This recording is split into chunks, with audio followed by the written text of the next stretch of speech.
Kasih Tuhan, mari kita akan melihat satu bagian firman Tuhan dalam kitab Injil Lukas pasal yang kedua.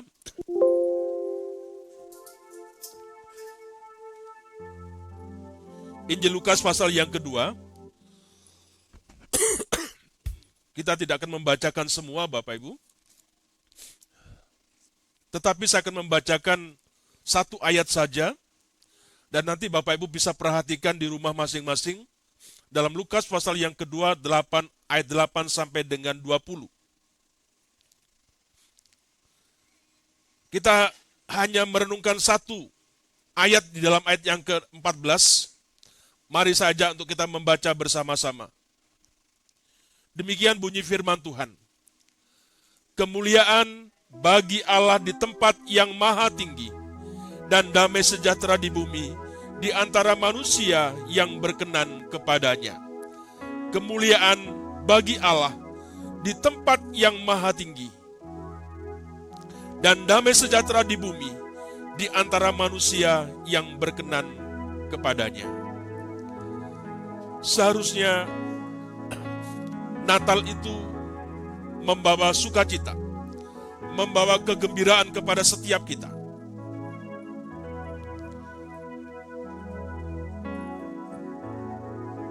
Kenapa? Bapak Ibu Saudara kasih Tuhan, karena Allah berfirman, malaikat-malaikat yang sejumlah besar tentara surga, dia memuji Allah.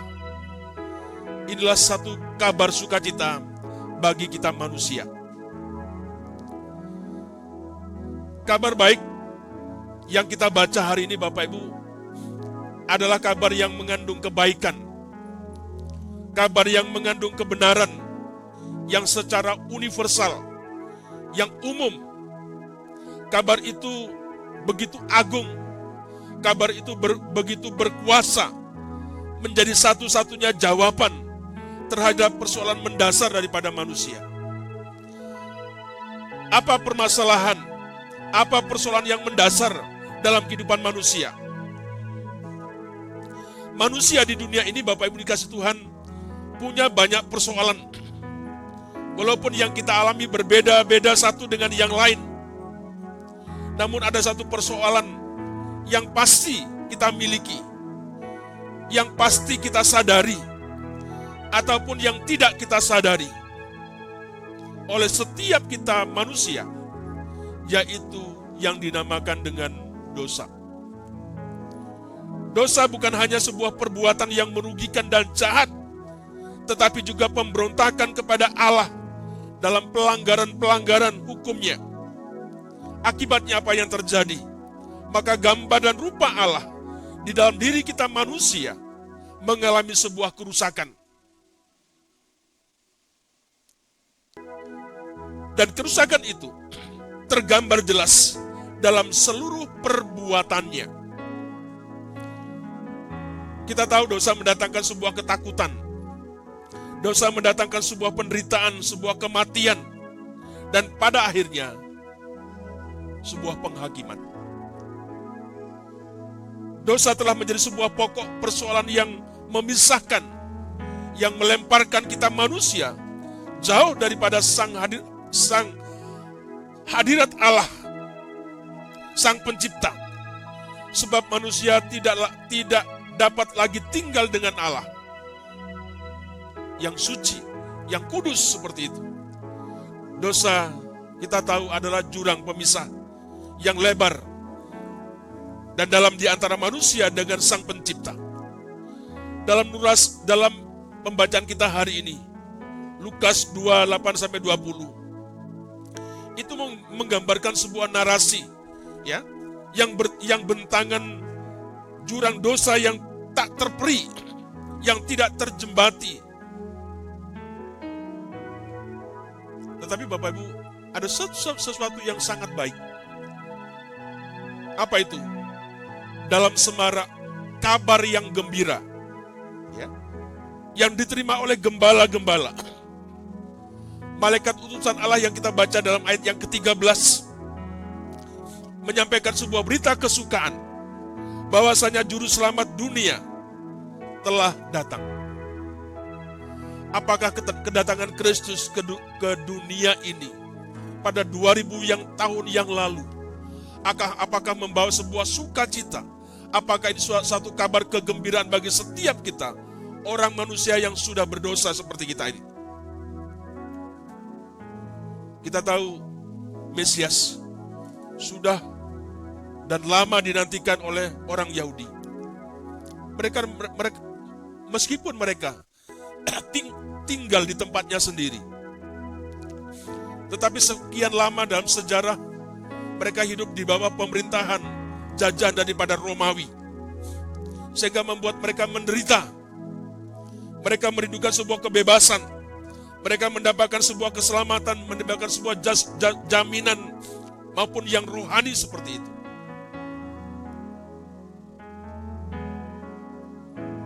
Kini masa penantiannya telah berakhir. Sang Raja Mesias telah lahir. Ini kabar baik yang disampaikan oleh Tuhan melalui malaikat-malaikat kepada setiap orang pada itu, termasuk kepada orang Majus, termasuk juga kepada para gembala. Hari ini Bapak Ibu, satu wujud sebuah kebebasan yang kita dapatkan, yang kita terima. Dulu setiap tahun di tempat ini kita selalu menantikan, kita merindukan bagaimana kita bisa seperti ini. Tapi itu tidak terwujud. Ya. Kita seperti ada dalam sebuah penjajahan. Kita sepertinya ada sebuah intimidasi. Begitulah keadaan orang Israel pada masa itu, orang-orang Yahudi.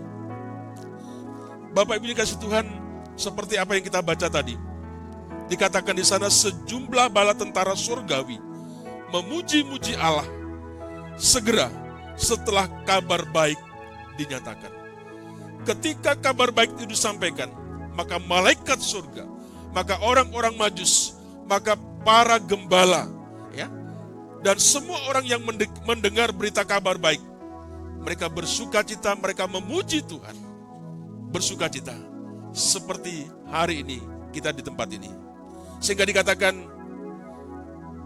kelahiran Kristus membawa kemuliaan bagi Allah di tempat yang maha tinggi dan damai sejahtera di bumi di antara manusia yang berkenan kepadanya. Kemuliaan Allah di tempat yang maha tinggi. Allah mulia dalam rancangan dan tindakannya. Allah yang berinisiatif, yang bertindak, yang menyelesaikan perkara-perkara, persoalan-persoalan daripada kita manusia. Dia tahu bahwa manusia sebaik apapun, sesoleh apapun, Bapak Ibu, sekeras apapun dia berusaha, tidak akan bisa menyelesaikan persoalan dosa yang diwarisi oleh Adam dan Hawa. Putranya yang kudus menjadi satu-satunya pribadi yang sanggup menebus seluruh hukuman manusia berdosa. Ia menjadi sebuah jalan dan kebenaran yang menuntun kita manusia kepada Allah. Ia juga membawa sebuah kehidupan yang baru. Manusia kembali berdampingan dengan Allah. Inilah sesuatu yang saya katakan, ini adalah satu berita yang sangat-sangat bersukacita. Siapakah kita? Tapi karena kehadiran Kristus, maka Kristus memperdamaikan kita.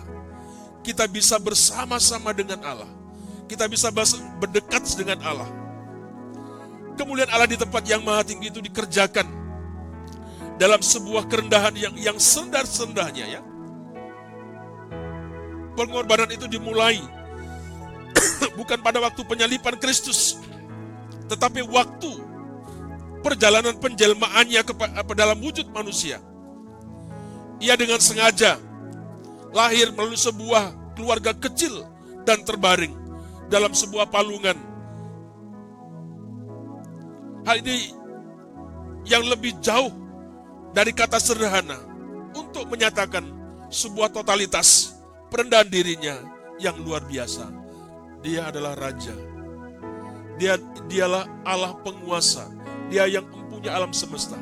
Tetapi ketika dia hadir, dia mewujudkan dirinya sama seperti kita manusia. Bapak dan Tuhan, biarlah berita hari ini, apa yang disampaikan oleh malaikat, itu sungguh-sungguh membawa sebuah kesenangan, kegembiraan bagi setiap kita yang hari ini kita merayakan Natal di tempat ini. Damai di bumi bagi orang yang berkenan kepadanya.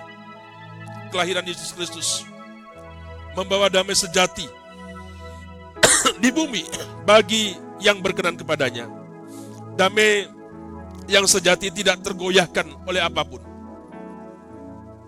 Bahkan jika manusia kehilangan segala sesuatu, kehilangan hartanya, kehilangan harta bendanya, keluarganya, pekerjaannya, bahkan nyawanya sendiri, semuanya itu tidak akan menggoyahkan dalam kehidupan setiap kita. Damai itu muncul ketika manusia kembali dapat berrekonsiliasi dengan Allah dan hidup dalam kerajaannya yang penuh damai sejahtera.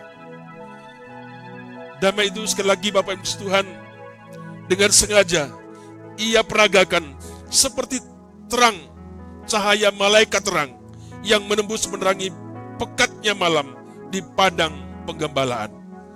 Saksi yang Allah pilih sungguh baik. Sekelompok gembala. Pada waktu kita tahu gembala itu tidak diperhitungkan. Dia menjadi sebuah kelompok yang terpinggirkan, yang marginal, yang tidak diperhitungkan pada waktu itu. Tetapi Bapak Ibu dikasihi Tuhan, justru kepada mereka Tuhan datang, Tuhan menyapa, Tuhan memberitahukan tentang sesuatu yang sangat-sangat luar biasa.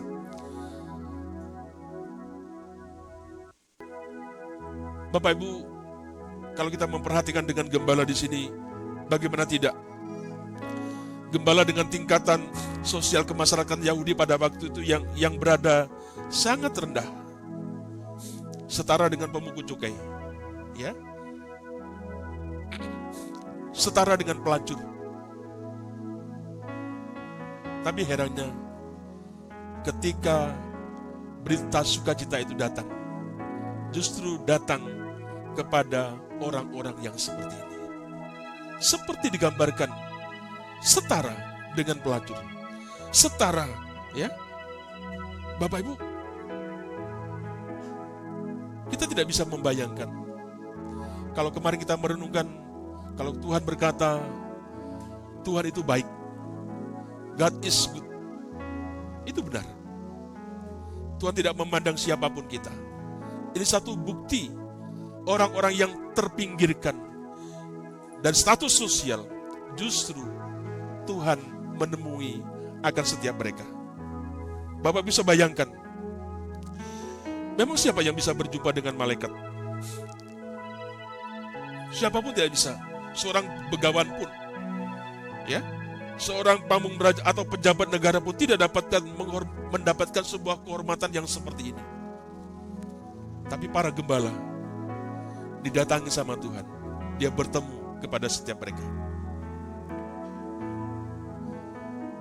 Bapak Ibu, apa yang menjadi sebuah implikasi dari apa yang saya sampaikan dari malam hari ini? Dunia memiliki sebuah kabar baik, ya. Dunia memiliki kabar baiknya sendiri. Kabar baiknya apa? Berupa materi, berupa kedudukan, berupa prestasi, kebanggaan diri. Kefanaan yang seperti itu yang dijunjung tinggi oleh manusia, itu dianggap sebuah jawaban dalam kehidupan setiap kita manusia. Jadi kalau kita punya sesuatu, rasanya harga diri kita naik, status kita menjadi naik. Kalau baju kita keren, sepertinya ada sesuatu yang lebih daripada setiap kita dibandingkan yang lain. Dunia memiliki kabar yang seperti itu. Bapak Ibu,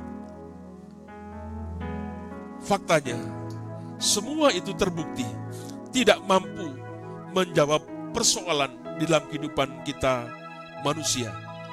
Dan tidak bisa menjawab dalam sebuah kekekalan.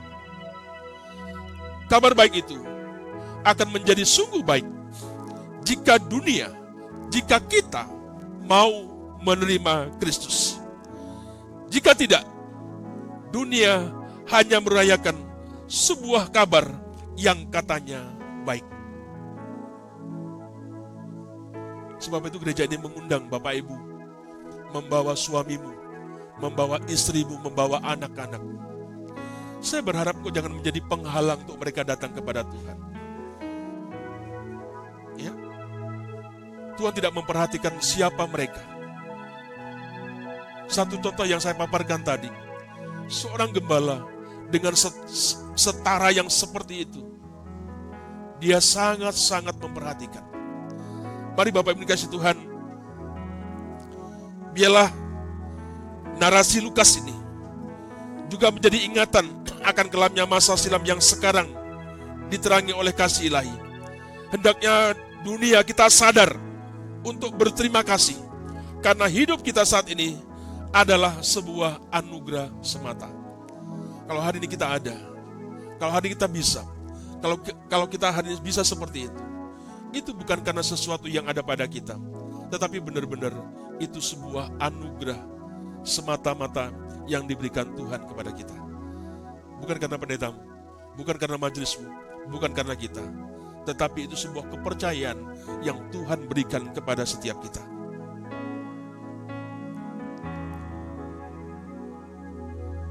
Saya mengajak di hari Natal ini, jangan sampai hidup kita sama seperti orang lainnya yang tanpa harapan. Ciut nyalinya, mudah putus asa di dalam jalan sebuah kehidupan ini. Hatinya sunyi tanpa gempita surga, hanya terisi dengan keluhan dan keluhan seperti itu saja. Sering kita mendengar, aku tidak bisa, aku tak punya ini, aku tak sanggup, ini dan itu seperti itu. Seakan Bapak Ibu, kehadiran Kristus, seakan berita sukacita ini Bapak Ibu, tak mengubah apapun dalam kehidupan setiap kita. Hanya pajangan, hanya bingkai, ya. Aku adalah anaknya. Kita tidak ingin Natal yang kita rayakan, Natal yang kita selenggarakan, hanya merupakan sebuah tradisi yang hanya setiap kita ulang dari tahun ke tahun. Tetapi kita kehilangan suatu momen yang baik bagi setiap kita. Mari, kabar baik itu perlu kita alami setiap hari. Supaya apa? Kita teguh. Kita menjadi penyembah-penyembahnya. Karena penyembahan kita akan menjadi penyembahan yang hidup, yang terbaca dalam dunia ini. Kenapa? Karena belum semuanya menerimanya. Kita ini yang sudah menerima kehadiran Kristus dalam kehidupan kita, maka orang-orang lain di sekitar kita, dia akan melihat terangnya, sukacitanya Natal yang kita rayakan. Saya berharap tidak ada di antara kita yang menjadi peredup dalam keluargamu. Saya tidak berharap Bapak Ibu menjadi sebuah penghalang dalam keluargamu untuk mendengarkan sebuah berita sukacita.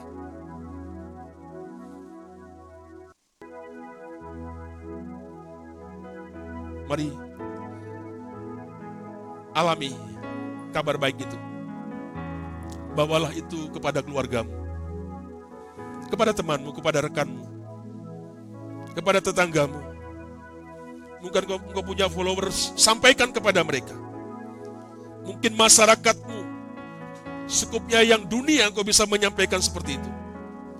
Sehingga kemuliaan Allah akan nyata dan damai di bumi akan sempurna.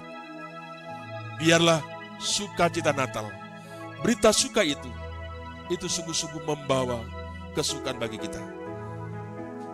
Mari kita tunduk kepala, kita berdoa.